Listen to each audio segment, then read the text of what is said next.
A'udzubillahi minasyaitonirrajim. Bismillahirrahmanirrahim. Assalamualaikum warahmatullahi wabarakatuh. Al-Mahmud Allahu Jalla Jalaluhu wa musalla alaihi Muhammad wa aluhu wal mad'u lahu al-bilad wa rijaluhu. Bismillahi abtadi wa bi kitabillahi ahtadi wa bi sunnati nabiyhi Muhammad sallallahu alaihi wasallam aqtadi. Bismillahi tawakkalna 'ala Allah la haula wa la quwwata illa billah. Asyhadu an la ilaha illallah wa asyhadu anna Muhammadar Rasulullah. Innallaha yuhibbul ladzina yuqatiluna fi sabilihi saffan ka'annahum bunyanun marsus. Sadaqallahul azim. Ya, alhamdulillah, bersyukur kehadap Allah Subhanahu wa taala kerana dengan limpah kurnia rahmat, kasih sayang, hidayah dan inayahnya berserta dengan taufiknya dapat lagi kita bersama-sama pada pagi ini. InsyaAllah kita tengok komen-komen sahabat-sahabat yang mana ada. Alhamdulillah, kita ucapkan terima kasih kepada semua yang dah pun bersama-sama dengan kita, yang menunggu kita daripada pukul 10.10 tadi. Sebenarnya kalau ikutkan dalam pukul 10.10 hari Isnin. Tapi macam biasa, hari Isnin ni biasanya dia terkait dengan takwim anak-anak. Jadi anak-anak ada yang nak balik ke asrama apa semua tu. Jadi pagi tadi tu terpaksa dulu uruskan anak-anak yang bergerak pulang ke Surada. Jadi agak lewat sikit, kita akan mula pada pagi ni. Tapi tak apa. Saya ucapkan terima kasih kepada ramai-ramai semua yang menunggu. Daripada Skudai pun ada Anizah kita. Tadi je baru dia mesej saya sambil-sambil kita sembang. Tadi pun Dr. Azmi ada telefon sekejap sebelum kita mula program. Jadi ada benda yang kita kena bertoleransi sekejap pada hari Isnin ni. Tapi insya-Allah hari Isnin adalah hari mukadimah. Kita cuba untuk sembang tentang apa perjalanan topik kita pada minggu ini, khususnya untuk kita menampakkan satu kesinambungan sampailah pergi kepada hari Sabtu. Kita akan ada satu program khusus, program parenting yang setakat ini alhamdulillah penyertaannya sangat-sangat memberangsangkan. Dan saya ucapkan terima kasih kepada semua yang dah pun menyertai, dah buat pembayaran, dah pun memberikan komitmen untuk kita bersama-sama 3 siri sepanjang hari Sabtu dan Ahad nanti. Dan insya-Allah dalam siri tersebut kita akan kupas secara khusus macam mana kita nak nampakkan secara modul bagaimana untuk kita membawa anak-anak kita, terutamanya kita sebagai ibu dan bapa dalam proses kita nak mendidik anak-anak kita, dan kita nak mengajar mereka membentuk akhlak selari dengan Al-Quran dan Sunnah. Itu yang kita punya aim, matlamat kita. Walaupun 3 program itu ataupun 3 siri tersebut boleh lagi kita katakan hanyalah seperti satu program mukadimah juga, sebab dia besar. Tajuk yang kita nak sampaikan dalam 3 jam adalah sangat-sangat pendek masa dia. Jadi kita perlukan satu, orang kata, mukadimah juga untuk kita kemaskan pemikiran kita sebagai ibu dan bapa. Kita kena buang dulu pemikiran-pemikiran lama kita, nak digantikan dengan kefahaman baru, dan di situ kita perlukan kepada penyucian. Okey, insya-Allah hari Sabtu nanti program dia.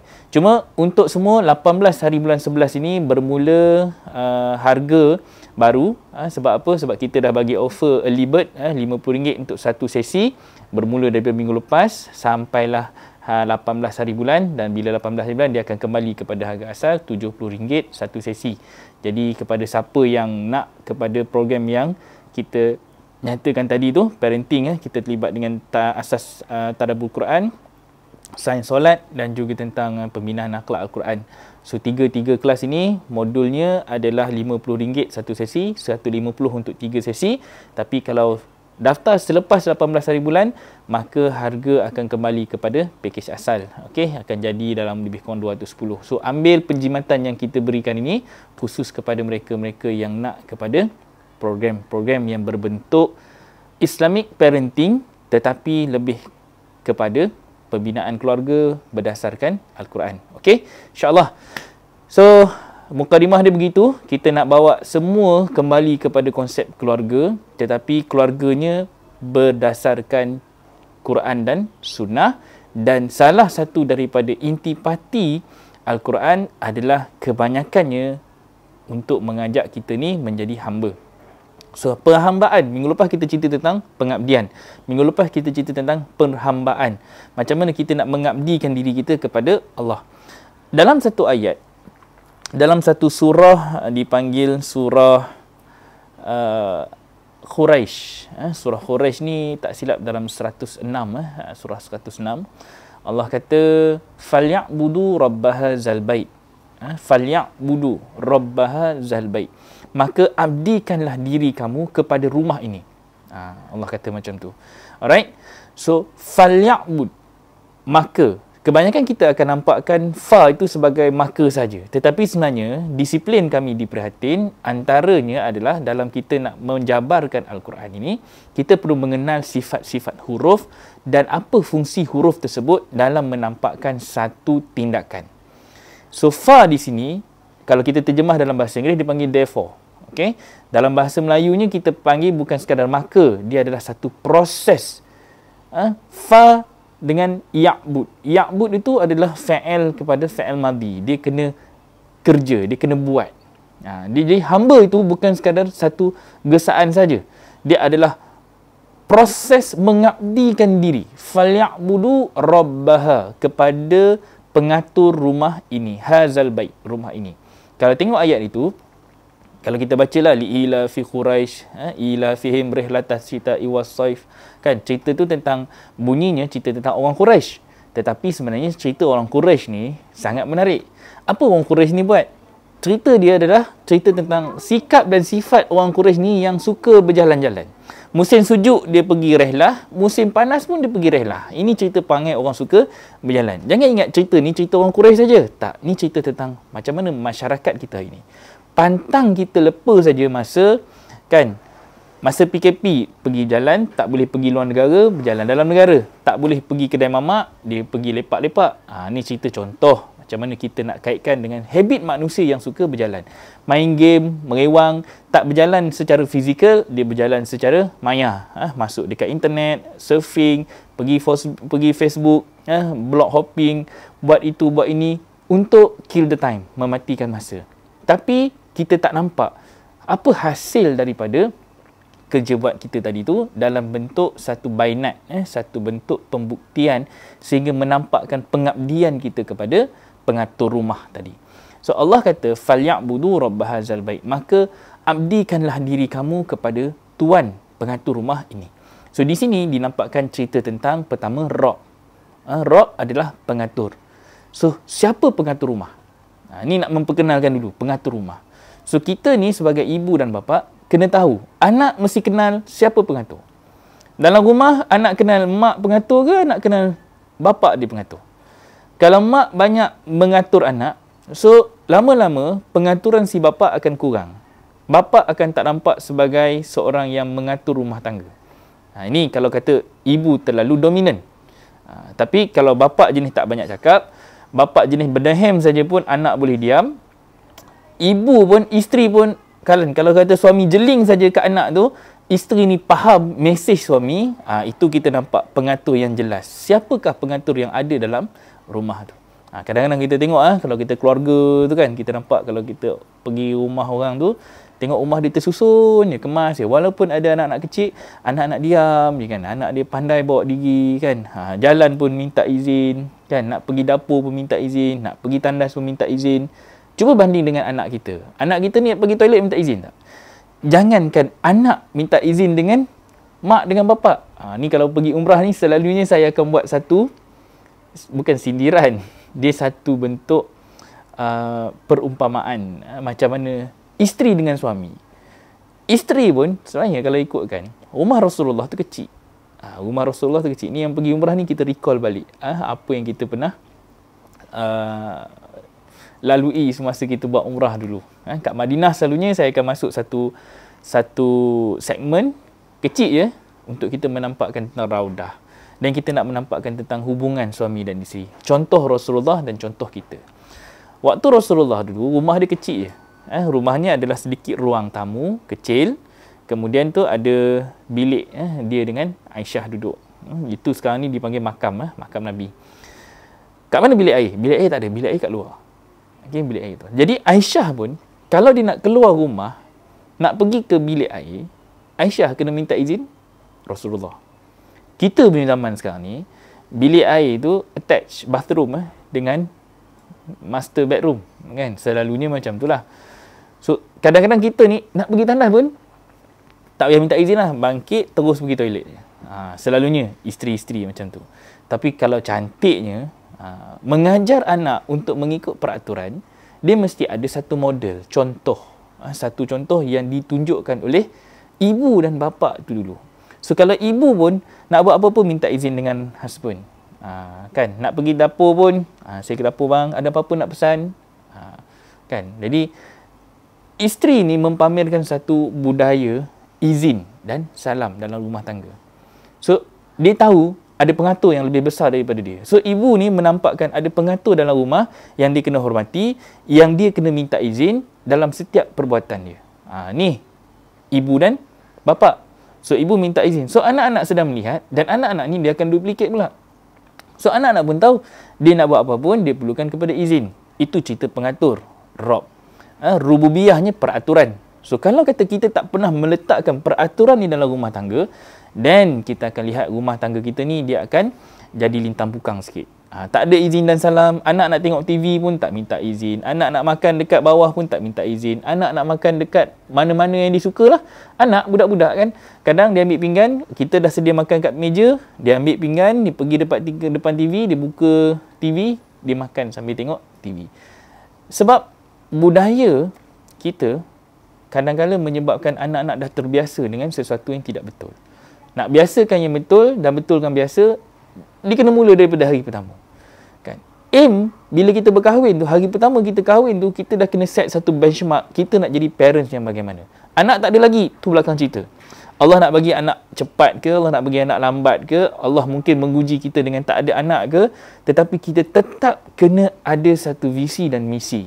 Itu dipanggil ru'yah, satu vision, balagul hulum. Kita dah kena tahu kita ni nak jadi seorang yang bagaimana dan kita nak memimpin dengan usaha yang bagaimana.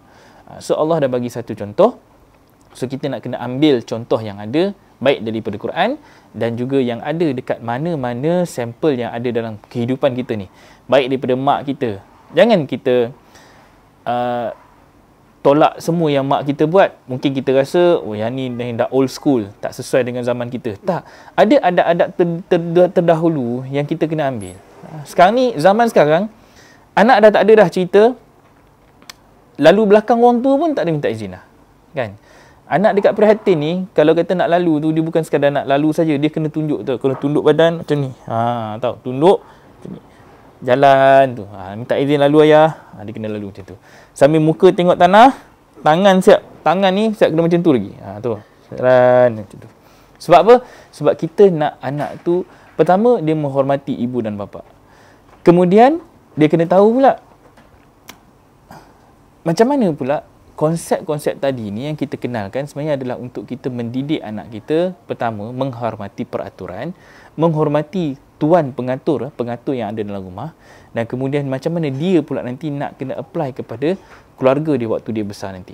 Saya sendiri dulu kecil-kecil, kalau umur saya dalam lingkungan umur 5-6 tahun dulu, kita duduk berjalan depan orang tua kita kena minta izin, belakang orang tua pun kita kena minta izin, nak bercakap minta izin, nak makan kuih pun kalau kata ramai-ramai duduk pun kena minta izin. Nak ambil apa. Even kadang-kadang tu kita nak makan pun ambil apa yang ada depan kita dulu. Kita tak kalut nak ambil yang jauh-jauh dulu. Sebab apa? Semua ni adab yang dah diajar. Saya pasti ramai daripada kalangan kita pun mak-mak kita ni, ibu ni yang tengok ni ramainya mak-mak. So pasti semua orang tahu adab-adab ni kita dah ajar pada anak-anak kita. Tapi adakah adab-adab ini melekat kepada anak kita sampai dia menampakkan satu penzahiran di luar rumah? Di luar rumah ni maksudnya kalau kita bawa dia pergi rumah tetamu, kita bawa pergi rumah saudara, adakah ini yang ditunjukkan atau kita bawa pergi rumah terus berselerak? Okey? Ni kita tak masuk lagi bab ajaran nak bekerja tau. Ini baru nak nampakkan adab. Cuma nak nampakkan konsep falyabudu rabbaha zal bait. Okey? Tak semua yang nenek moyang kita ajar itu tak ada gunanya, ada. Tetapi macam mana kita nak tapis dan kita gunakan waktu zaman sekarang, sesuaikan dengan zaman sekarang. Dan zaman sekarang ni cabaran dia lebih banyak, cabaran dia lebih bertingkat-tingkat dia punya dugaan dia. So yang mana yang paling baik untuk kita sesuaikan, yang paling baik untuk kita nampakkan. Even kerja inilah salah satu daripada laluan hubungan antara ibu dan anak dengan bapa. Kalau ibu-ibu kerjanya banyak di dapur. Kerja-kerjanya banyak cerita tentang kerja rumah. Lipat kain, cuci pinggan, memasak, kan, mengemah dapur, mengemah ruang tamu, mengemah bilik. Semua itu adalah kerja-kerja yang kita nampak antara kerja yang kalau kata kita sebagai mak bapak, kita tak nak anak kita hanya sekadar mereka ni bekerja. Tetapi macam mana kita nak tanamkan dalam otak dia sebenarnya kerja yang dia buat tu sekecil-kecil melipat pakaian, sebenarnya di situ adalah satu disiplin. Di dalam mengajar anak bekerja, cuci pinggan, memasak, basuh ayam ke, siang ikan ke, kan, cuci cermin ke, kan, cuci akuarium ke, kan, lap meja sekalipun, semua itu adalah disiplin kerja yang sebenarnya nak menurunkan kepada anak-anak disiplin agama. Bab ini mungkin kita tak nampak secara muhkamat dan mutasyabihat. Bicara amal, bicara hasil. Yang tu saya kongsikan. Bicara amal, bicara hasil. Nak tengok amal anak kita ni, nak tengok amal kita ni, adakah amal yang khalas? Khalas ni cerita khalas. Ni nak mengajar ikhlas. Tahu? Dalam bekerja, kita akan nampak ikhlas. Dalam bekerja, kita nampak habit dan sikap anak-anak, bagaimana mereka menampakkan, menonjolkan sifat itu dalam bentuk satu ketaatan dan kepatuhan. Di benda ni common. Kan, bila disuruh muka dia bengek, kan, muka dengan tak redha, itu kita tahu. Bila suruh muka dah macam tu, kita dah nampak. Itu level keikhlasan. Itu satu. Dan kalau disuruh bekerja pula, kita tengok hasil kerja. Suruh lap meja, tengok ada lagi berdaki lagi meja tu. Itu tanda-tanda yang kita baca tak ikhlas. Sebab tu kadang-kadang orang kata ikhlas ni sebenarnya boleh dibaca. Tapi bagaimana haul ataupun macam mana kita nak membaca, sejauh mana dia punya takaran dia.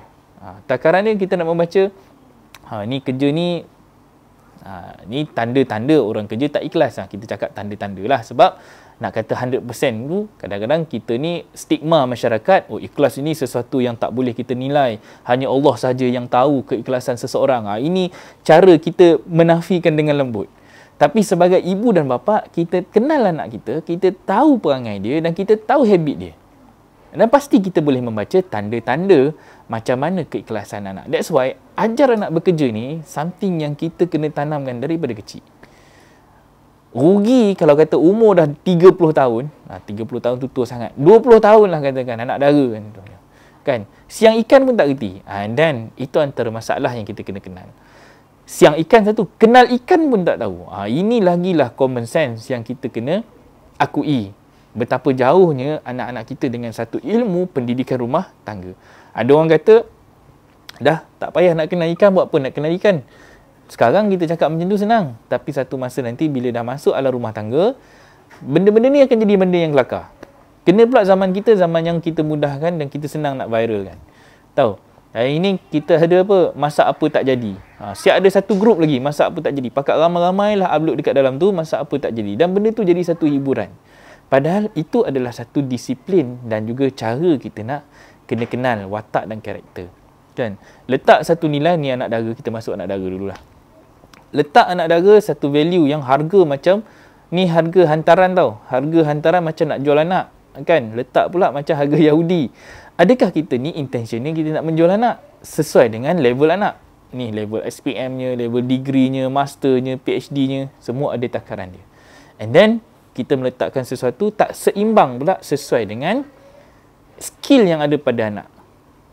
Macam mana ketaatan dia, macam mana kepatuhan dia, macam mana kebijaksanaan dia, macam mana preparation dia nak mengurus rumah tangga, macam mana dia punya amalan keagamaan dia. Semua itu nak dinilai kan. Adakah kita hanya meletakkan satu harga itu pada benchmark pendidikan akademik dan juga pada rupa?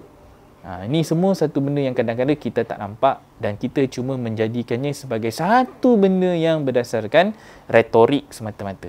So kita tak nak benda tu, benda yang terlalu kosmetik.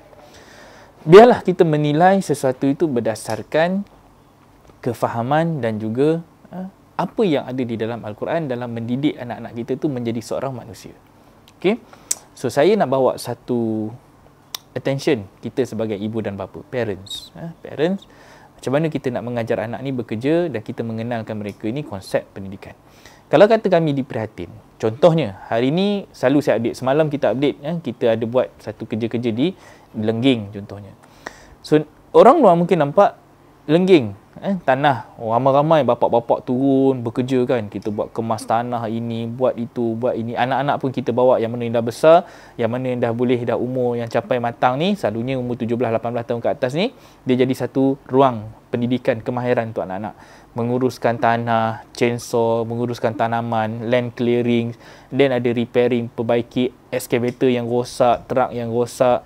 Kadang-kadang apa yang kita buat ni, orang luar nampak ini kalau upah Cina ke, kita upah orang ke, Indon ke, panggil Bangla tolong kemaskan tanah kita ni lagi cepat, lagi murah daripada kita berangkut ramai-ramai pergi ke sana. Dan di situ kita akan miss satu ilmu yang penting. Sama juga dengan anak-anak kita dekat rumah. Kita nampak, contohnya duduk dekat rumah taman. Laman ada rumput, kemudian ada lalang yang tumbuh semua. Murahnya panggil Bangla, terus saja minta dia buat, bayar RM100 contohnya. Habis kita punya laman tu dia akan tarah semua, tebas semua, bersih. Anak-anak ada, tapi anak-anak ni tak digunakan peluang tu untuk mendidik mereka bekerja bersama-sama dengan bapa. Kan? Dekat situ kita cabut tanah, kita cabut rumput, kita gembur tanah, kita boleh kenalkan anak-anak lalang ni nama apa, yang ni apa, kita kena ajar dia macam mana nak cabut yang betul, cara yang betul, sama dia nak meracun, nak memotong, nak mencabut. Kena kenal lalang macam mana. Tanah pula waktu tu kita boleh kenal anak kita. Jenis-jenis tanah. Tanah tu tanah gambut ke, tanah letrit ke, tanah hitam ke, tanah merah ke, apa semua kita nak kejar. Main tanah ni satu benda yang sebenarnya dah kurang orang kita ni mendidik anak main tanah. Dari tanah kita ni namanya Bani Adam, keturunan Adam. Keturunan yang datangnya asal usulnya daripada tanah. Once kita kembali ke tanah, kita kembali ke bumi, kita mendidik diri kita membumi. Belajar untuk jadi manusia yang rendah, hina. Tahu, once kalau kita mula gunakan duit, bayar sana, bayar sini, bayar. Even nak buat kerja mudah pun, bayar. Kemah rumah pun, bayar. Upah orang, bayar. Why? Kerana kita rasa kita ada duit. Ini sikap yang ada pada jiwa kita. Bossy ni, ni istilah bossy. Kita rasa kita ada duit, kita rasa kita ada ni, kita ada satu level lebih tinggi daripada orang lain, mengupah orang meletakkan kita jadi orang yang atas. Kita tak jadi orang yang bawah ni. Kan kita ada kemampuan, kita bayar upah. So, kita jadi orang yang tinggi, kita kadang-kadang jadi sombong sikit. Kita rasa, oh ini kerja kotor, tak payahlah, ada orang boleh buat, kita bagi. Ni apa benda payah ni, benda boleh settle pakai duit, bayar pakai duit. Ini habit yang kita sedang mendidik anak kita tanpa kita sedar. Kita tengah ajar anak kita ni, anak kita perhati pula. Oh, benda kecil ni pun ayah upah orang, apa lagi benda besar. Kita tak pernah ajar anak kita buka bonet, kita kenalkan anak kita mana minyak, mana timing beltnya, mana air filternya, oil filternya, apa semua bagai. Jarang kalau kita tengok orang Melayu ni, begitu pendidikan dia kepada anak-anak. Tetapi sebenarnya itulah basic mechanical things yang kita nak kena kenalkan pada anak-anak. Kita ada terlalu banyak benda dalam rumah sendiri tu yang kita boleh ajar anak. Wiring, electrical, kan? Takkan sampai nak tukar lampu pun kita nak kena panggil orang luar, kita nak kena bayar. Macam mana kita nak ajar anak kita tukar lampu, mentol? Dulu kat sekolah kita belajar kemahiran hidup, kan? Kita belajar kemahiran. Adakah kita hanya belajar untuk akademik, untuk sijil, untuk dapat markah A saja, tetapi kita tak boleh apply dalam rumah kita, kan? Padahal itulah yang kita ajar untuk anak-anak kita belajar macam mana nak mengurus diri, kan? Ekonomi rumah tangga untuk anak-anak Nisa, kan? Siap ajar menjahit lah, apa semua. Fail juga kalau assignmentnya anak kena jahit, tapi anak pergi cari mak yang tolong jahit. Fail, kan? Sebab apa? Ni kalau aku tak tolong anak aku ni, ruyup dia punya A ni. Jadi ibu pula siap tolong ni. Kalau jahat lagi tu siap pergi upah kedai lagi. Mentang-mentang lah cikgu tak tahu apa semua, kan? Tak ada praktikal menjahit depan cikgu. Tapi di situlah peranan ibu dan bapa pula yang menyebabkan anak-anak makin jauh daripada kerja. Lama-lama anak kita jadi generasi yang sangat manja. Manja semanja-manjanya. Sebab apa? Semua benda tak boleh nak diajar bekerja. Ini anak kita. Anak yang kita kena ajar dia bekerja untuk agama. Sekarang ni kita nampak bekerja tu hanya satu bentuk. Tahu, kita jangan kata anak ajar anak bekerja ni, bekerja benda-benda yang buruh kasar tu. Tak. Bekerja yang simple. Masak nasi dekat rumah itu kerja. Tahu, buat air itu kerja. Kemas rumah itu kerja. Kan? Buat apa lagi? Kan? Basuh baju itu kerja. Semua itu adalah satu bentuk kerja. Kalau kerja yang kita nampak dia ada sequence, ni ada sequence daripada budak tu duduk rumah, dia tanggal baju kotor dia masuk dalam bekas. Itu satu kerja dah. Kan? Kerja pertama sekali nak sorting baju kotor dengan baju yang elok. Kan? Tapi kalau perangai anak, masuk bilik anak, sana sepah, sini sepah, di situ kita kenal akhlak anak. Di situ kita tahu how mentality anak kita ni sihat ke tak sihat. Kan? Kita dah nampak ini satu habit. Habit dia adalah campak barang, tak erti kemas. Dan kalau kata habit ni sebagai parents, kita je hari-hari duk buat, sampai bila-bila pun, sampai anak tu tua pun, anak tu dah nak kahwin, dah nak bujang dah. Pun perangai sama lagi. Masuk bilik, baju bersepah dekat sana, baju bersepah dekat sini. Kitalah yang mak ni lah jadi kuli ni. Kutip, asingkan. Dah asingkan, basuh baju tak reti pula. Kitalah yang kena bawa benda ni, turun tangga bawah, pergi dekat kita punya pantry. And then buat laundry-nya, kitalah yang basuh bajunya. Sampai tak reti baju kotor nak kena buat apa, baju tak kotor kena buat apa. Kalau baju yang kencing anak ni nak kena buat apa. Ni semua adalah pendidikan. Kena ajar benda ni. Dan sampai tahap dah selesai basuh, nak kena pergi jemur. Jemur nak kena bawa masuk bilik. Lepas tu nak kena melipat. Lipat nak kena sorting mana baju. Cara lipatan pun nak kena ajar. Ini sedetail-detail benda yang kadang-kadang kita miss dalam pendidikan rumah tangga. Ibu sebagai guru dalam rumah ni, macam mana nak mendidik anak-anak supaya mereka tahu value pendidikan dari kerja tangan. Saya tak pasti, tapi zaman saya kecil-kecil, kita banyak diajar dengan tanah. Saya, takwim kita, tak tahulah zaman dulu zaman sekarang. Kalau kata alasan orang sekarang ni, oh ustaz, tak sama ustaz. Zaman dulu, tak ada Facebook, tak ada internet, tak ada itu, tak ada ini. Kadang-kadang ada orang cakap macam tu. Tapi sebenarnya, kecil-kecil dulu kita sibuk juga, takwimnya 24 jam juga satu hari. Tapi macam mana pagi tu kita mulakan tolong mak dekat dapurnya. Kadang-kadang tahu kukur ke apa. Tak tahulah kukok nyok kan. Kukok nyok ni orang kita ni sekarang dah senang beli. Beli kelapa dah siap dah mesin. Kita dulu tak pakai kukok kayu tu kan. Kena kukur kayu, pakai kelapa tu kan, sampailah kita dapat. Nak kelapa macam mana? Nak yang putih ke? Nak boleh yang ada hitam-hitam sikit? Pun kena tahu macam mana nak buat. Kemudian bukan daripada situ, kadang-kadang mak tu suruh siap kopek dulu kelapa. Kena pergi kopek, cari nyok kan, balik kopek, kupas nyok apa semua tu, balik potong dua, belah dua, kukur siap sampai jadi kuih. Kan? Itu kadang-kadang mak ajar. Sampailah kita nak buat nasi lemak, sampai kita nak buat masak kari apa semua tu. Semua benda tu kadang-kadang kita nampak simple, tetapi itulah disiplin kerja yang kita kena ajar. Dan kita boleh levelkan. Kalau masaknya sedap, ni cerita masakan jadi sedap. Kalau masaknya sedap, kita tahu dia buat dengan keikhlasan. Dia buat dengan sepenuh hati. Dia buat, sebab tu masakan mak ni tak pernah fail. Kecuali kalau ada ibu bapa yang masak pun dia tak ikhlas. Sebab nak masak, dia mesti akan masak sepenuh hati. Penuh kasih sayang. Kan? Sebab tu makanan yang sedap ni paling sedap dimasak oleh ibu. Sebab kita tahu, mak tak pernahnya berkira-kira dalam memasak untuk anak-anak. Sesibuk mana, sekalut mana pun dia akan masak dan pastikan semua dapat bahagian makan masing-masing.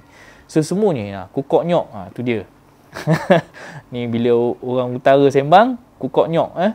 Jadi, kalau kata kita tak mampu benda ni, kita didik anak kita daripada kecil. Kita tak mampu ajar anak kita bekerja dengan sekecil-kecil perkara, and then kita akan dapat anak yang zamannya akan berbeza dengan zaman kita. Satu masa nanti, semua akan jadi zaman yang semua nak membeli. Semua nak serba cepat, semua masing-masing nak instant, apa-apa semua mengharapkan daripada luar. Dan di situ kita jadi orang yang gagal untuk mempersiapkan anak kita menghadapi cabaran.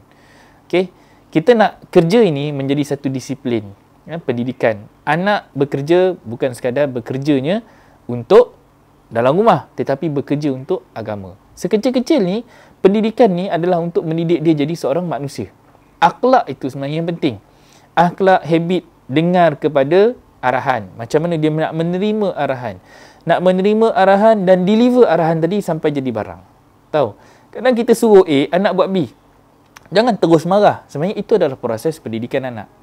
Kali pertama, kali kedua, kali ketiga. Bagilah 3 kali chance. Sebab apa? Di situ kita nak develop skill anak. Kan? Bagi arahan pertama, anak tak faham. Jangan kita terus marah. Tanya dulu soalan. Faham tak apa yang cakap tadi? Anak cakap geleng kepala. Itu tanda dia tak faham. Mudahnya dia geleng kepala, tak faham. Okay, dan tak faham, okay, sebenarnya macam ni, ayah nak begini. Okay, buat begini. Kali kedua dia buat pun tak faham lagi. Takkan terus bedal bodoh punya anak. Takkan terus nak marah. bagilah satu ruang untuk anak-anak ni islah. Sebenarnya islah itu kunci dia. Kali pertama dengan kali kedua mungkin dah tak sama. Kali kedua dia baik sikit. Di situ kita nampak perubahan. Perubahan tu adalah islah. So kita nak kenal anak kita, hanya melalui kerja kita dah tahu dah perangai anak ni macam mana. Hanya melalui kerja. Kan? Suruh belajar ni mudah. Menipu paling mudah sekali nak menipu dalam belajar lah. Kan? Kerja sekolah, takat tanya je, dah siap belum kerja sekolah? Boleh je anak jawab, dah. Buatnya belum. Menipu. Mak bapak pula kadang dia bukan nak check pun, dia nak tahu jawapan ni. Mak pun kadang sibuk nak tengok TV lah, nak layan itu, nak layan ini, nak buat kerja lain. Dia nak benda yang menyenangkan. Dah, okey, dah, sudah. Tak ada kerjanya nak pergi check satu-satu. Itu kalau kerja sekolah. Tapi kalau kerja rumah ni, payah dia nak menipu. Sebab apa? Kalau kata masak nasi, takkan nak cakap dah, tak ada benda terhidang. Kan contohnya. Jadi kita tahu.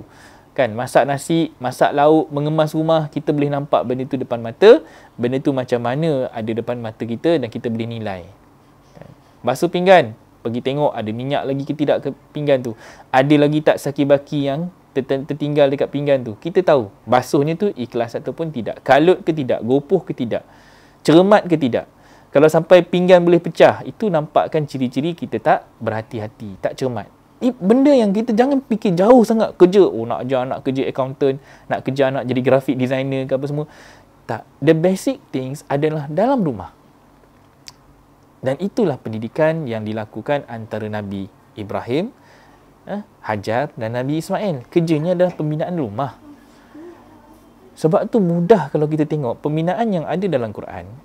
Boleh kata semua dalam Quran itu kebanyakannya akan relate tentang keluarga. Tak kisahlah cerita tentang hukum apa semua, ujungnya cerita kahwin, cerita cerai, cerita nikah, cerita hutang, cerita apa semua, ujungnya dia akan balik kepada keluarga. Rezeki, nak dinafkahkan kepada siapa rezeki tu? Yang paling dekat, ibu dan bapa, kerabat, anak yatim apa semua. Masih lagi konsep keluarga. Kalau anak tu yatim, jangan makan anak yatim dengan cara yang batil. Masih lagi cerita keluarga. Siapa yang jangan makan tu? Pewaris-pewarisnya. Semua yang ada dalam Quran tak akan lari skop dan tema pendidikannya cerita tentang keluarga. Keluarga yang dia bagi sampel pula, keluarga Nabi Ibrahim, keluarga Ali Imran. Kemudian dinampakkan individu walaupun individu Adam dan Nuh. Tapi kena ambil pelajaran apa jadi pada keluarga Adam, apa jadi pada keluarga Nuh.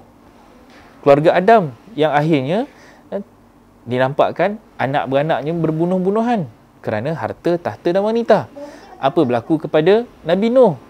Anak dan isteri yang tidak mahu dengar kepada ajakan dan suruhan seorang bapa pun dinampakkan dalam bentuk keluarga. Keluarga Nabi Lut yang pergi ke arah sodomi, pergi ke arah LGBT. Isteri sendiri pun menyokong kerja buat anak yang sukakan kepada LGBT. Itu pun cerita keluarga. Apa berlaku kepada Ibrahim? Apa berlaku kepada Musa? Institusi keluarga. Dalam Quran itu terlalu banyak sampelnya adalah cerita keluarga. Yusuf, keluarga pasal adik-beradik. Tak boleh lari punya tema ni daripada kita sendiri pun, daripada tema adik-beradik. So, Allah bagi Quran, dia tak saja-saja suruh kita baca, melainkan pelajaran dan peringatannya adalah cerita tentang diri kita balik.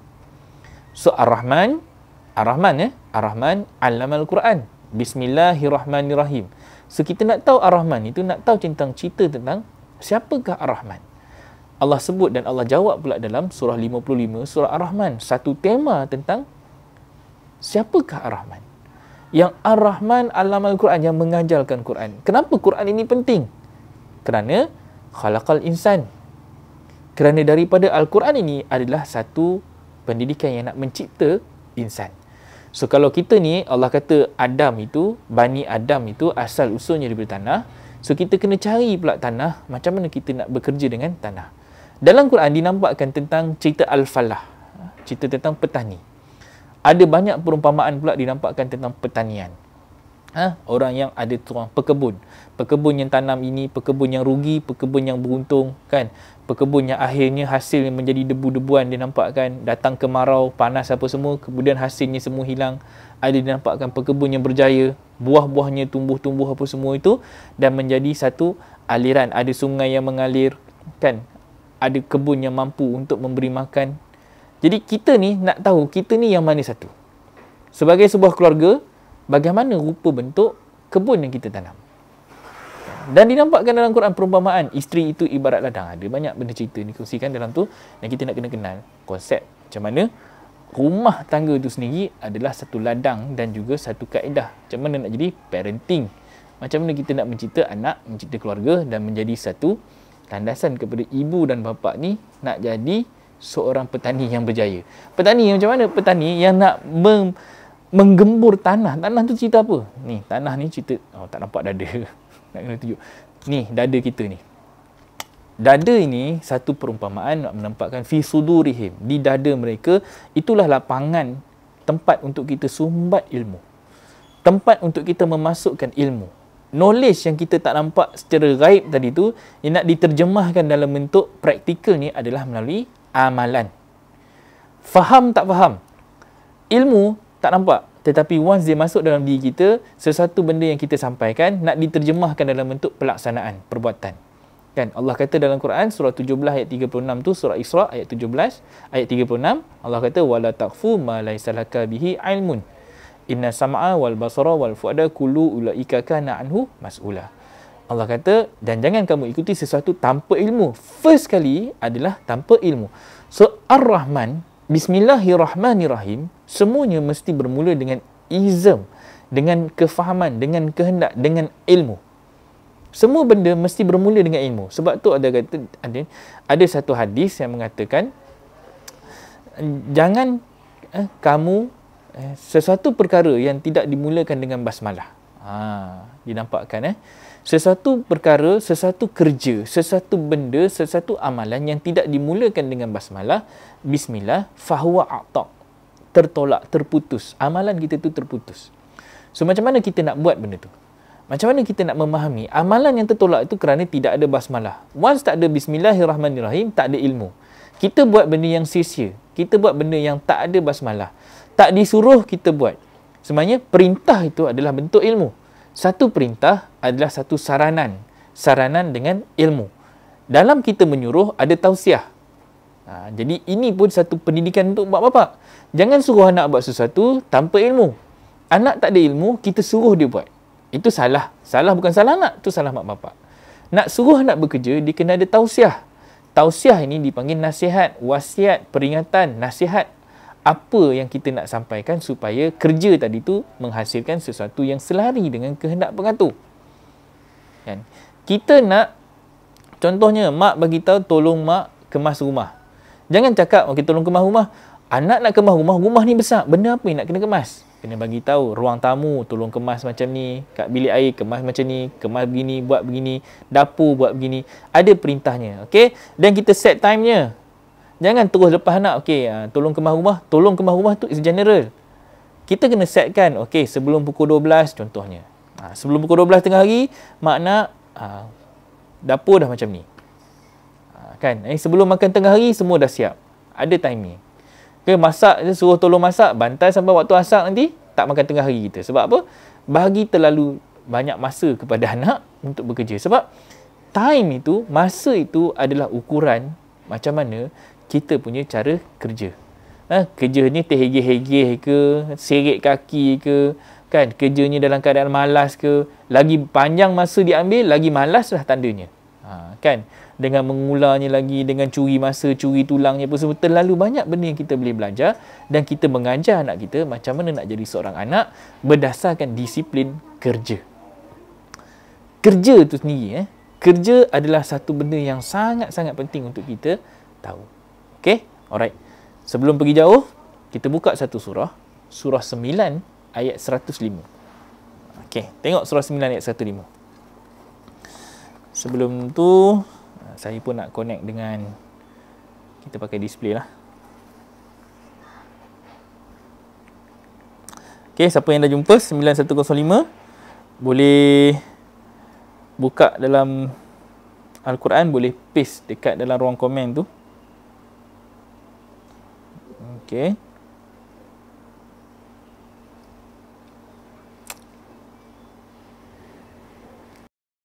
Okay, tolong tengok.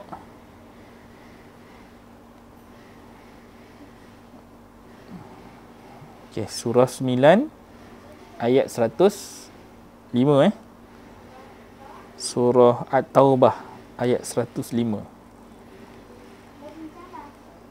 Hari tu ada orang tanya saya pakai apps apa. Ni saya pakai Quran word by word. Quran word by word ni dia hanya untuk mereka yang menggunakan aplikasi iOS. So dia kena pakai Quran word by word lah.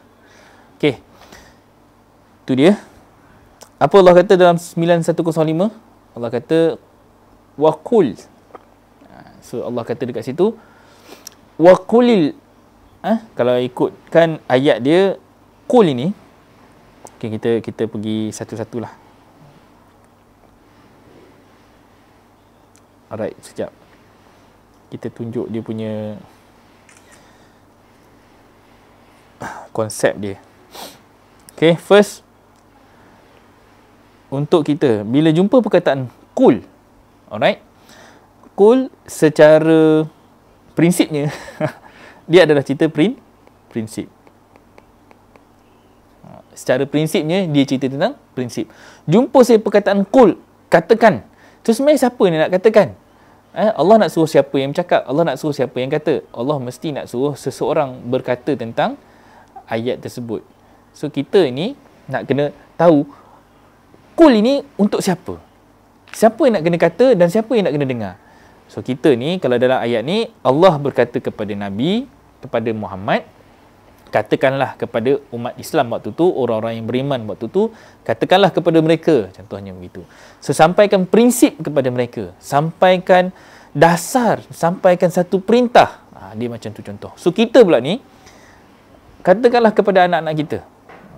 Kalau kita nak katakan sesuatu, mana datangnya firman itu? Mana datangnya satu bentuk perkara ataupun dasar ataupun elemen of dalil yang menyebabkan ilmu, knowledge, kita ambil daripada mana?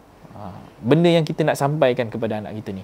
Kita ambil daripada buku ni ke, kita ambil daripada kitab mana-mana ke, ataupun kita ambil sumbernya daripada Al-Quran. So di sini Allah berfirman dalam Quran, Allah kata wa qul ya'malu. Kalau nak ambil perintahnya, di sini perintah yang besarnya. Allah kata i'malu. Ni perintah fi'ilnya adalah fi'il amar. I'mal, bekerjalah. Di sini diterjemahkan sebagai beramal. So konsepnya bekerjalah. Dia gunakan amala. Amala ni salah satu daripada perkataan yang diterjemahkan dalam Al-Quran ni, kerja. Selain daripada fa'ala, amala dan sona'a. 3 elemen ya. Nanti kita tunjuk dekat dalam infografik sebentar nanti. So Allah kata i'malu fasayarallahu amalakum. Ni satu lagi perintah. So maka akan melihat Allah akan amal kamu. So Allah sebut di situ Allah nak lihat amal kita. So mesti ada hasil. Bekerja dengan satu bentuk mempersembahkan sesuatu. Sembahyang contohnya. Kita solat. Solat ini adalah satu bentuk persembahan. Sebab itu dipanggil sembahyang. Kita mempersembahkan sesuatu untuk Allah dalam bentuk pengabdian. Maksudnya daripada solat, azan itu tanda kita menerima seruan. Allah azan, kita dapat satu azan. Seruan azan itu memanggil kita untuk menyembah Allah. Menunjukkan kita punya penyerahan diri. Submission kita kepada Allah. Jadi azan, tanda, okey dah masuk waktu solat. Apa kita nak kena buat? Itu sebagai satu tanda. So kita dah kena solat. Solat panjang tempohnya. Daripada awal waktu sehinggalah akhir waktu tu. So kita nak kena cari jalan ni. Kalau seorang yang memang tidak ada komitmen sangat, dia akan committed dengan menjaga solatnya di awal waktu. Tapi ada orang yang kerja sebagai doktor, ada yang tengah bekerja on-site apa semua. So dia kena bijak menyusun masa. Okey, sekarang ni aku punya masa ni clash. 1:30 Zuhur contohnya. Oh tak sempat ni, 1:30 ni tengah sibuk lagi on-site apa semua ni. Cuma boleh solat mungkin dalam sekitar pukul 3. So macam mana kita nak menyusun waktu kita? Bukanlah kata dia saja nak melengah-lengahkan masa. Tetapi ini antara hubungan kita dengan Allah is very personal. Macam mana kita nak menyusun? Jangan kita letak kan satu benchmark. Oh yang ni orang-orang yang melengah-lengahkan solat. Tak boleh macam tu. Kita kena adil. Adil dalam kita meletakkan hukum. Contohnya kan, isteri ni contohnya. Kita ambil contoh dalam rumah tangga lah. Isteri dah uruskan makan, minum suami apa semua. Suami yang memang kerjanya lepas makan saja tu, alhamdulillah, lak-lak mulut apa semua tu terus boleh bangkit. Isteri dia tak boleh macam tu. Isteri dia lah yang nak mengemas, tolong cuci pinggannya apa semua. Jadi kita lihat, suami mungkin sempat lagi, okey, siap-siap terus bangkit, terus pergi solat zuhur dekat masjid. Kan? Isteri pula mungkin lambat sikit. Mungkin dalam pukul 2, pukul 2.30 baru dia boleh solat zuhur. Contohnya. Sebab apa? Nak selesaikan urusan ni. So, kita jangan terlalu jumut dalam kita meletakkan hukum sampai kita nak kena menguruskan masa dengan kita nak solat di awal waktu tu sebagai satu benda yang kita nampak kontradik. Allah bagi tempoh zuhur tu sampai pukul berapa. Maghrib pukul berapa sampai pukul berapa. Isyak daripada pukul berapa sampai ke subuh. Panjang masa dia. Sebenarnya ia adalah satu bentuk macam mana kita nak memanifestasikan pengabdian kita kepada Allah. Inna salata kanat 'alal mu'minina kitaban mawquta. Allah kata, sesungguhnya solat itu telah ditetapkan bagi orang-orang mukmin itu ketetapan dan masa batas waktunya. Memang dah ada dah. So kita yang menguruskan takwim kita, macam mana kita nak buat. Sama juga dengan arahan-arahan dan perintah tertentu datang daripada majikan contohnya. Dia bagi kat kita satu time. Ada deadline tak? Ada deadline. Dapat hantar awal, itu lebih baik. Dapat siapkan awal, itu satu contoh yang lebih baik. Itu satu usaha yang sangat-sangat terpuji. So sama juga dalam kita meletakkan satu waktu, siapa yang fokus dia boleh solat di awal waktu, itu satu kredit kepada seorang hamba yang memang cari jalan macam mana dia nak solat di awal waktu. Tapi dengan tanggungjawab kerja. Sebab tu ada ruksah-ruksah yang diberikan, ada jamaknya, ada jamak dan kasarnya. Dan itu semua adalah satu cara Allah nak memudahkan hamba-hamba. Dan benda ni disiplinnya kita kena ajar anak-anak kita. Dalam bekerja, ada ruksah. Kan? Kita kena ajar anak kita. Cuma, kena ajar juga mereka bekerja dengan target. Benda yang boleh siap dalam 1-2 jam, macam mana nak set 2 jam yang sangat berkualiti. Bukan benda yang set 2 jam tapi, oh tak apa, esok ada lagi. Bab itu yang kita kena nampakkan kepada anak-anak kita, jangan bawa habit begitu. Tahu, habit seret kaki, habit berlengah-lengah, habit tidak mengejar masa, tidak mengejar target. Ini cara macam mana kita nak fahamkan. So di situ, fasayrallahu amalakum. Allah nak melihat. Allah nak lihat apa? Takkan Allah itu dah maha melihat. Tetapi sebenarnya Allah nak melihat usaha kita dan juga hasil kerja kita itu yang boleh dinampakkan sesuatu yang memberi satu kebaikan kepada agama. Balik kepada agama, sebenarnya cara hidup. Agama itu cara hidup yang baik untuk diri kita sebenarnya. Yang baik untuk komuniti kita, yang baik untuk masyarakat kita, yang baik untuk jemaah masyarakat agama kita. So kalau kita buat sesuatu tetapi tidak mendatangkan kebaikan kepada umat, and then itu sesuatu yang tengok sendirilah, sia-sia ke tidak. Main game contohnya. Hari ini game itu sudah jadi satu kerjaya. Main game pun dah jadi kerjaya. Tetapi adakah dia membangunkan umat? Itu question dia. Kan? Tanya anak-anak sekarang ni, oh saya main game. Saya jadi YouTuber.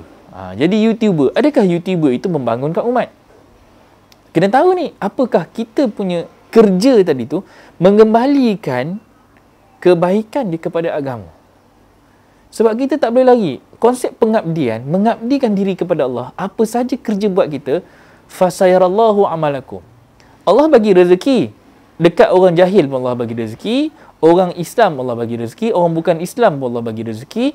Orang yang mencuri pun Allah bagi rezeki. Itu semua adalah rezeki yang Allah dah sediakan berdasarkan usaha. Tetapi yang mereka dapat bukan rezekinya, mereka dapat dunianya. Tahu? Dapat. Okey, fine. Kita nampakkan satu contoh. Dalam rumah itu, ada satu konsep rumah yang kaya. Kan? Suaminya kaya, kerjanya baik, anak-anak dia pun baik tapi tak bertudung. Isterinya pun sangat baik. Kalau kata akhlaknya, ya Allah, kan? Sangat baik tapi tak pakai tudung. Contoh, tak pakai tudung.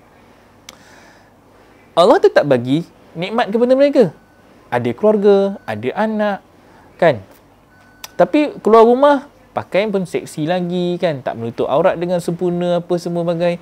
Adakah Allah membeza-bezakan yang miskin, yang berusaha keras, jaga tudung, tutup aurat, anak tahfiz semua tapi miskin. Yang seorang ni kaya bergadang, tetapi seorang lagi yang menjaga agama semua, rezekinya tak seberapa.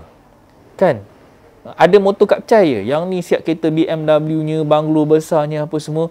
Tu terlalu berbeza. Yang menjaga agama, yang satu lagi pula yang tak ada sangat menjaga agama tapi Allah bagi rezeki lebih kat dia.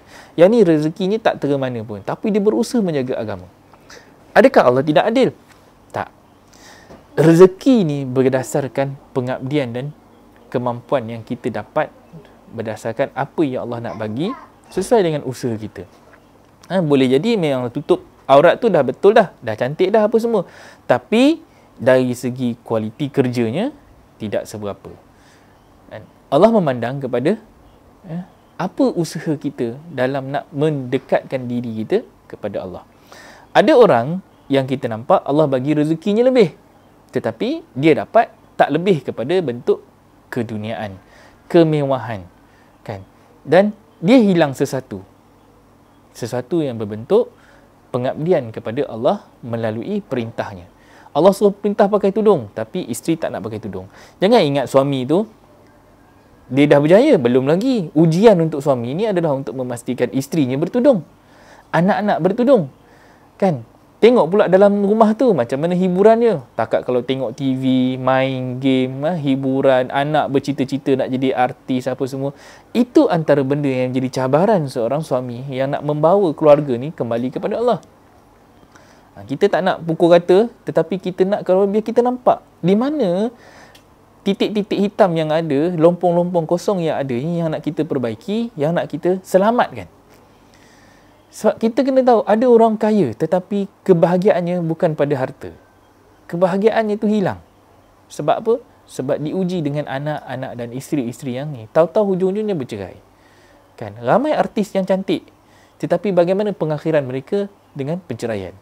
Bukan tak cantik, berkahwin kerana kecantikan, dan masa cerai itu pun masih cantik lagi. Jadi adakah syarat untuk bahagia itu mesti isteri yang cantik? Tak juga. Sebab tu Nabi kata tengok kepada berapa perkara? 4 perkara. Dari segi rupanya, hujungnya, tengok pada agamanya. Di kadang-kadang kita dah tahu dah. Satu jadi parody lagi. Jadi satu meme lagi. Kan?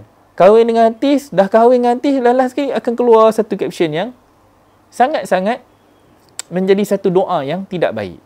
Kita tengoklah berapa lama boleh bertahan. Dah sampai jadi caption macam tu. Ni tak lama lagi bercerai lah. Sebab apa? Sebab dah jadi satu parody di kalangan manusia. Dia tak jadi doa yang baik. Kan? Walaupun ada artis, kan? Tengok artis perempuan contohnya, kan? Dulunya memang kita tahu perangai ni tiba-tiba pakai tudung. Lepas tu ada pula orang komen, ini ni hijrah sebab bisnes. Ada saja. Ni tak lama lagi jual tudung lah. Macam tu lagi orang boleh keluarkan satu persepsi manusia. Yang dibawa saja oleh artis, semua akan nampak yang sisi yang buruk, sisi yang tak baik. Tapi hidayah ini tak kenal manusia. Yang kutuk itulah sebenarnya yang menjadi ujian kepada yang tengah mengutuk ni. Tahu, orang yang mulut tengah duk kutuk-kutuk ni, duk cakap macam-macam ni, inilah ujian dia. Itulah cerita fasairallahu wa amalakum. Jangan ingat benda ni mudah. Allah melihat kita bukan macam kita melihat manusia lain. Kita punya penilaian tak sama dengan penilaian Allah. Allah tahu macam mana Adam nak diciptakan. Malaikat siap tanya lagi, siap soal lagi. Takkan kau nak ambil Adam ni, manusia ni jadi khalifah? Dia ni dah lah melakukan kerosakan dan menumpahkan darah. Malaikat siap question lagi. Kan? Takkanlah nak ambil manusia jadi khalifah. Padahal Allah nampakkan Allah lebih tahu apa yang dia buat. So kita pun sama. Kadang-kadang kita nampak mungkin orang tu di awalnya buruk. Kita cuma mampu untuk menilai hukumnya sekarang. Di masa sekarang. Kita tak boleh hukum dia di masa depan. Engkau buat sekarang, engkau di dunia ini, engkau dalam neraka ke syurga? Sekarang. Tetapi kalau kita berubah, syurga tu boleh menjadi milik kita bila-bila masa. Tetapi kalau kita kekal dengan perangai kita, neraka itu akan jadi milik kita. Dah confirm. Sebab sekarang.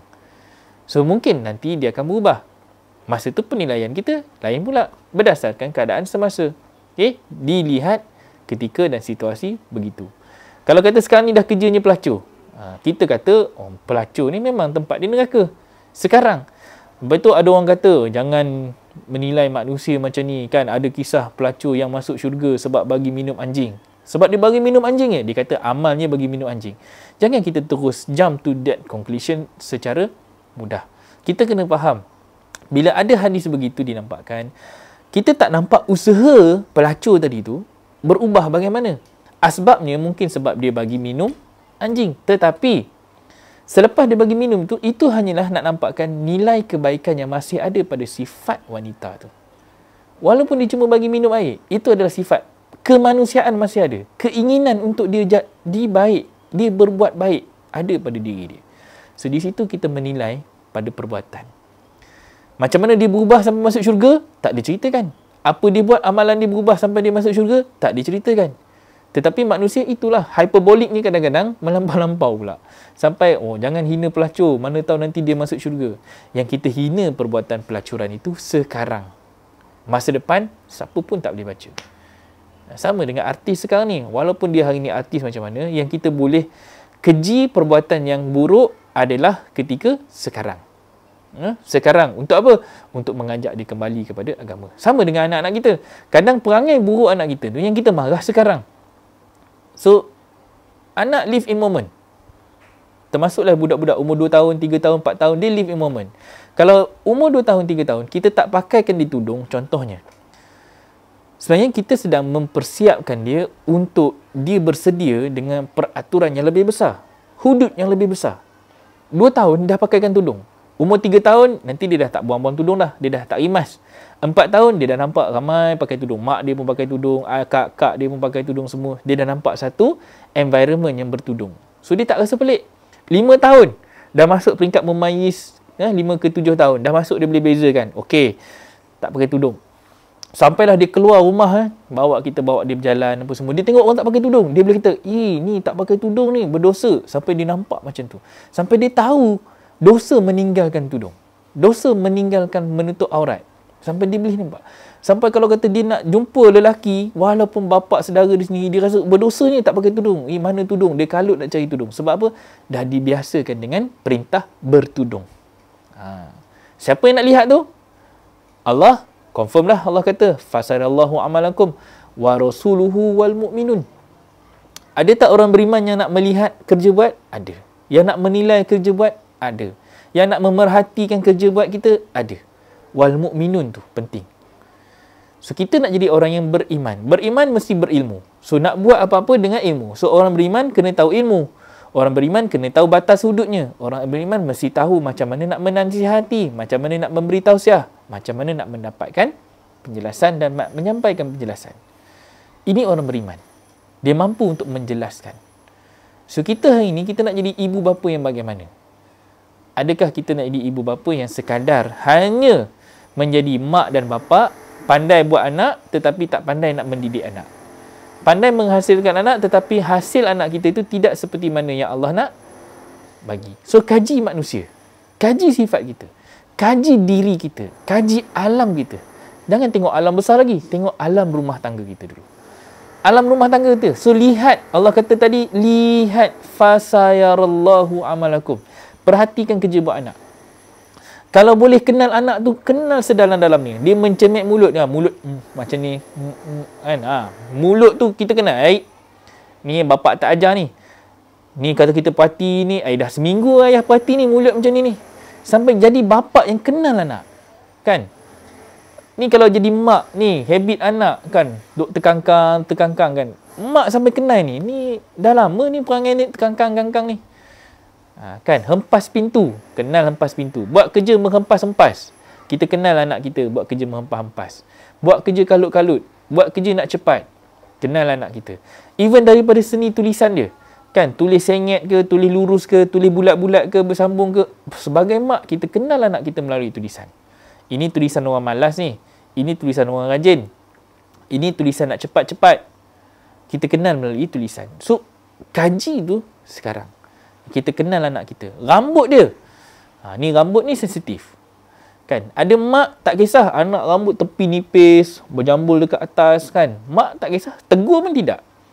Even kalau anak berambut panjang, sikit pun tak kisah anak dia rambut panjang. Kan? Tak apa. Ni style zaman sekarang. Bila mak dan bapa toleransi dengan apa yang ada pada anak, apa yang dibuat anak, kita tak nampakkan di mana salah dan silapnya. Tak Tak tausiah pun. Saya dulu, saya ingat saya, sebulan sekali dah kena gunting rambut. Dululah, waktu kecil-kecil dulu. Ayah saya bawa satu kedai, satu fashion je. Tak boleh banyak fashion. Kan, bila masuk sekolah menengah, kita dah ada barber sendiri. Duduk asrama kita ada budak-budak kita sendiri. Kita boleh suruh nak di rambut macam ni. Tapi pergi sekolah tetap kena. Kan? Ustaz Syamsuri tu pernah lah potong rambut saya dulu. Kat sekolah, tingkatan 2 dulu kena. Tingkatan 1 dulu kena. Kan? Jadi masing-masing ada cara pendidikan yang kita nak kena didik. So didik, biar didik daripada awal. Kenalkan sistem, kenalkan satu boundaries and limitation daripada awal supaya anak kita kenal. Kerja tadi adalah satu bentuk pembinaan karakter anak, habit dan habitat anak, seterusnya menampakkan sisi baik dan buruk anak, pengatur dan juga yang diatur. So ini benda yang penting lah untuk kita lihat. Tengok Allah sambung ayat seterusnya. Allah kata,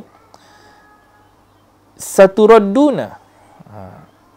Allah kata, kamu akan dikembalikan. Daripada perkataan rodda. Rodda ni, daripada perkataan rod, keluarnya perkataan murtad pun ridah. Daripada ridah. So, perkataan rid. Kamu akan saling dikembalikan. Ada perkataan ta ni. Kalau kita tengok ta tu, dia bermaksud saling. Jadi, sa ni akan. Ni kalau kita baca bahasa Arab lah. Duna ni, kamu, ramai ni cerita dia. Sehingga kamu ni akan dikembalikan kepada alimul ghaibi wasyahadah. Kepada yang maha mengetahui. Alim ni yang tahu. So, pinjam sifat Allah yang maha mengetahui. Sebagai mak bapa, kita kena tahu tak? Sebelum anak tu nak buat apa-apa, kita dulu kena alim. Sebelum anak nak buat kerja, kita dulu kena pandai. Sebelum anak buat, kita dulu yang buat. Itu konsep alim. Pinjam sifat Allah. Alim tadi. So, kita sebagai ibu dan bapa pun kena alim. Yang ghaib dan yang nyata. So, kita kena tahu apa yang tersurat, apa yang tersirat. Apa yang baik, sisi buruk dan sisi baik. So, kita nak mendidik anak, biar kita tahu macam mana kita nak nampakkan dua sisi ni. Kebaikan dan keburukan. Ni sebagai ibu dan bapa, dia kena ke depan. Alim, konsep ilmu. Ilmu kena kembali kepada Quran. Ilmu di sisi Allah, wajib kita kembali kepada Quran. So, kalau kata kita ni, ni masalah antara ibu dan bapa zaman sekarang ni, zaman now ni adalah pendidikan Al-Quran. So, kita tak reti nak menjelaskan Al-Quran kepada anak-anak. Kita boleh suruh dia mengaji. Mengaji tajwidnya apa semua. Dan kita mungkin boleh mengajarnya baca Quran dengan lancar. Tetapi kita tak mampu untuk mendidik anak-anak kita macam mana nak membuat satu, orang kata, pendidikan itu betul-betul dengan kita relatekan dengan Al-Quran. Allah kata macam ni dalam Quran. Bila Allah kata macam ni dalam Quran, ayat mana yang kita nak refer? Konsep macam mana kita nak nampakkan? Perumpamaan macam mana yang Allah dah berikan? Keluarga Nuh contohnya. Macam mana kita nak sampaikan? Sampai tahap kita boleh ceritakan A sampai Z. Apa tu tanur? Kenapa doa dia tertolak? Kenapa bila Nabi Nuh minta anak dia diselamatkan, Allah tak bagi berdoa untuk anak dia? Kita boleh cerita. Macam mana Nabi Nuh ni diperintahkan membina kapal dengan perintah, dengan pedoman wahyu, dengan pemeliharaan wahyu. Macam mana kita nak cerita? Macam mana kita nak bina rumah tangga? Ni banyak benda kita nak sampaikan. So, bila kita ada guidance daripada Quran, yang kita cakap daripada mulut kita tu bukan reka-reka. Tak. Ada dalilnya, ada nasnya. Alim tadi. Kita tahu ilmunya ada. Ghaibi wa syahadah. Yang gaib, bukanlah kata yang gaib tu kita boleh cerita alam gaib. Tak. Something yang we can focus. Tahu? Sebagai ibu dan bapa, kita tahu. Kita tengok anak kita, ni jalan berkepit ni. Kita dah boleh bayang ni. Ni anak aku ni kalau masuk asrama ni jadi ulam ni. Hanya dengan kita melihat, ni sebagai mak bapak. Anak lelaki jalan kepit. Tahu? Jalan kepit. Tahu? Jalan kepit. Ni tanda. So, tanda itu kita kena pandai membaca. Bijak membaca. Anak tengok TV, duduk melentang, tidur, kita boleh baca tanda. Anak makan slow, kita baca tanda. Anak mandi lama dalam toilet, mandi sampai dekat setengah jam. Ni tanda. Ni kita membaca yang gaib. Kita tak nampak, tetapi kita tahu anak kita buat apa. Tahu? Jadi, sesuatu benda yang kadang-kadang kita tengok, kita bagi buku dekat anak tebal ni. Kan? Buku ni sepatutnya tebal. Tapi bila kita cek, dia nipis. Mana pergi kertas-kertas yang anak-anak kita buat tu? Anak-anak kita guna buat untuk apa? So, kita tahu. Bagi duit RM1 untuk belanja makan. Apa yang dibeli dengan RM1 tu? Kita dah boleh fokus. Kan? Bagi duit belanja RM1 tapi ada game. Ni mana datang game ni? Kan? Banyak benda yang kita nak kena tahu. Perangai anak kita, berbohong, kata-katanya sebagai satu tanda. Nak baca ni. Ini satu benda yang kadang-kadang kita terlepas pandang. So, ibu bapa, ghaibi wa syahadah, pinjam sifat Allah itu untuk kita jadi seorang ibu bapa yang cakna. Yang boleh tahu di mana kelompongan yang ada, yang kita tahu kita nak kena masuk, zoom in ke dalam kelompongan tu, dan kita pula jadi orang yang mengisi kelompongan tu dengan sesuatu yang hak. Kelompongan itu sesuatu yang batil. Kita nak masuk dalam lompong itu, kita nak isi dengan yang hak. Macam mana anak-anak kita nak develop sebagai seorang anak yang berpengatur. Itu satu. Fayunabbi'ukum. Kemudian Allah kata apa? Dan dia akan terangkan kepada kamu. Jadi mak bapak kena bijak untuk menjelaskan, untuk menyampaikan, untuk memberitakan, memberitahu. Ini antara bicara hikmah, teknik dan taktik untuk kita nampakkan. Mak suruh kau bekerja ni bukan apa. Mak nak macam ni, macam ni. Jadi bapak, ayah bawa engkau ni kerja atas tanah ni, ayah nak beritahu engkau. Apa itu konsep tayamum? Apa itu konsep wuduk? Boleh cerita kat anak. Kenapa dalam Quran kan ada diceritakan macam mana kita kena main debu. Tayamum ni, main debu, kenapa kita kena ambil debu sampai dekat lengan, kena sapu muka, tapi kenapa kita tak sapu kaki? Ni kena cerita kat anak ni. Jangan harap benda ni kat ustaz dengan ustazah kat sekolah je. Kan, ustaz dengan ustazah dia cuma ajar cara bertayamum. Sampai mati nanti pun belum tentu lagi kita akan bertayamum. Sebab apa? Sampai bila-bila kita nampak air tu ada depan mata. Kan, buka paip ada air, buka paip depan air. Kecuali ada masalah krisis air di Selangor contohnya. Tapi kita nak kena tahu kenapa dalam Quran itu ditekankan tayamum, ditekankan dengan wuduk. Apa konsep kerja kotor, kerja tangan? Tayamum ni kena main debu. Apa konsep main debu dan kerja dalam agama? Solat itu adalah perintah bekerja. Ada rukun fi'li, ada rukun qawli. Fi'linya semua kena nampak pergerakan, kena ada movement. So kenapa kita kena move? Kenapa kita kena bergerak? Kenapa kita kena bertindak?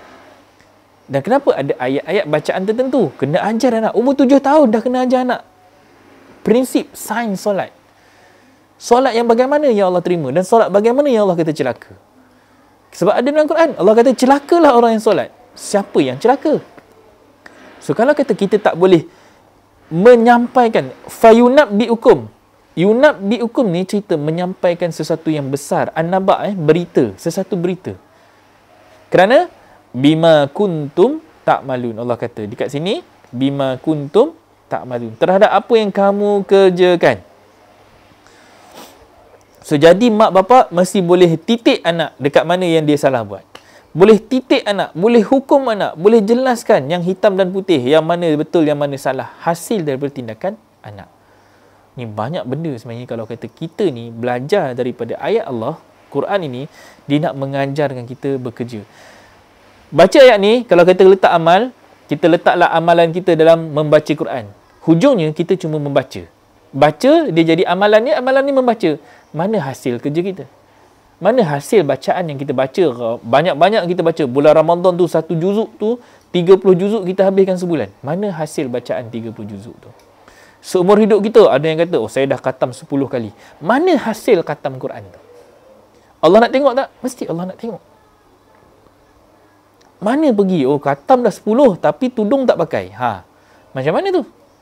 Kan? Adakah kita membaca dan kita melaksanakan perintah tadi seiring dengan perintah yang ada dalam Quran? Banyak benda yang kita nak kena cari jalan dan kita nak kena membacanya. Baca bukan sekadar baca, tetapi nak diterjemahkan, nak ditunjukkan, nak ditonjolkan, ditampilkan, dipersembahkan dalam bentuk satu manifestasi kepada bentuk akhlak kita. Akhlak mendengar perintah, kepatuhan, ketaatan. Ni menggunakan telinga. Macam mana kita nak guna telinga nak mendengar arahan. Dan guna mata untuk melihat sampel contoh. Guna mulut untuk menyampaikan perintah, menyampaikan penjelasan. Sebagai anak, kita ada mulut, kita diminta untuk bercakap. Macam mana anak ni nak diajar bercakap dengan jelas? Oh, banyak benda-benda yang kita nak kena faham. Okey, itu mukadimah pada minggu ni. Pegang surah 9 ayat 105 ni. So, kita nak gunakan dia sebagai satu bentuk penjelasan yang mantap. Macam mana kita nak bawa benda ni kepada satu konsep pendidikan yang alami. Alami ni maksudnya alam. Alam pengalaman. Pengalaman bapa turun kepada anak. Pengalaman ibu turun kepada anak. That's why kadang-kadang kita mendidik anak berdasarkan pengalaman kita.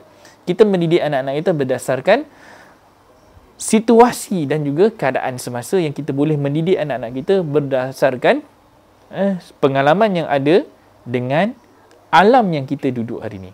Kalaulah ibu dan bapa, alam rumah tangga itu ruang pendidikan kepada anak-anak. Daripada umur dia 1-2 tahun, kita dah ajar dia.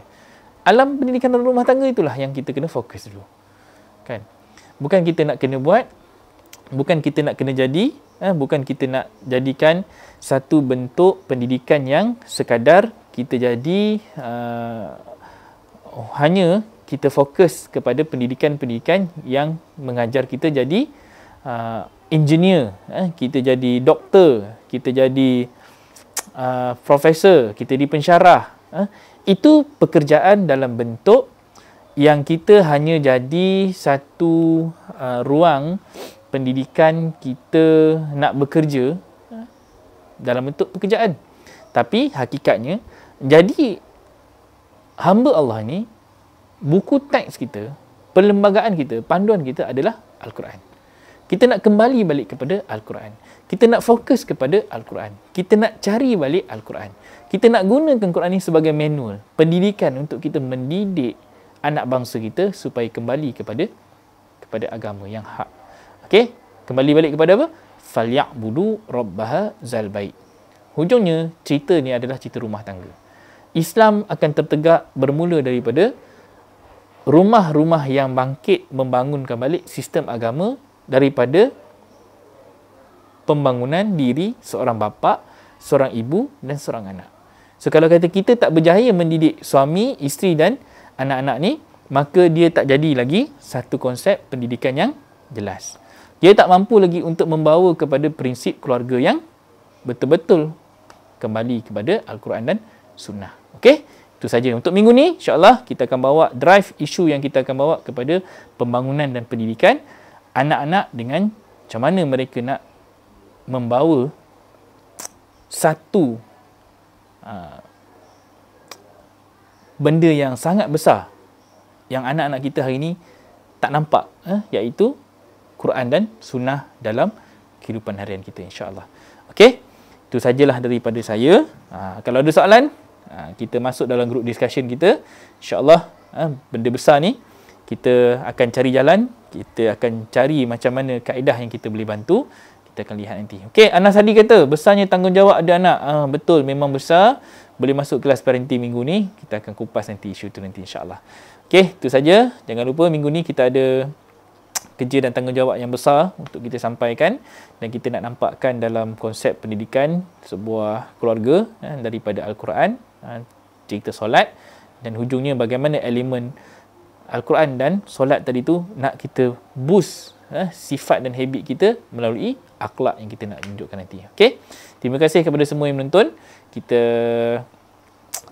sudahi dulu program kita pada petang ini dengan kita recap beberapa isu yang kita nak bawa dalam parenting dan kita nak sampaikan pada hari Sabtu dan Ahad nanti. InsyaAllah bersama saya sepanjang minggu ni kita akan bawa 2-3 tetamu lagi. Ustaz Akmal pun akan ada, Ustaz AA dalam hari Sabtu nanti, hari Rabu nanti. Esok Selasa masih lagi solo. Hari Khamis nanti mungkin kita akan bawa Jiha sebagai salah satu moderator program dalam parenting nanti untuk kita bagi tips-tips dan juga nampakkan sedikit preview macam mana program kita pada hari Sabtu dan Ahad nanti, insyaAllah. Okey, itu saja daripada saya. Terima kasih kerana menonton. Kita sudahi program kita ni dengan hadza wallahu yar'ana wa yahfazuna. Walhamdulillahirabbil alamin. Assalamualaikum warahmatullahi wabarakatuh.